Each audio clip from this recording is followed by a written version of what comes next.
Friends, நானும் கிராபி ஆண்டேடி நம்ம என்ன பார்க்க போனா நம்ம வீட்டுக்கு வந்து குட்டி இருக்காங்கல்ல, உங்களுக்கு வந்து ட்ரெஸ் போட்டு விட போதா. இங்க பாருங்க, இது யாரு ட்ரெஸ்ன்னு தெரியுமா?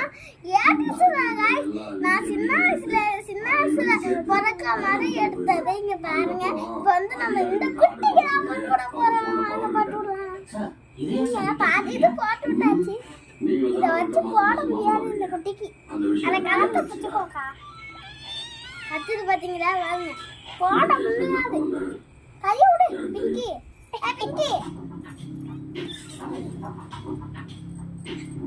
இங்க பாருங்க, சட்டை வந்து இங்க பாருங்க, சட்டை போட்டாச்சு. இந்த மாதிரி உங்க வீட்டு பூனைக்குட்டிக்கு நீங்க சட்டை போட்டீங்கன்னா இந்த வீடியோவை லைக் பண்ணுங்க. பாய். பிங்கி பாய் சொல்லு. பாய்.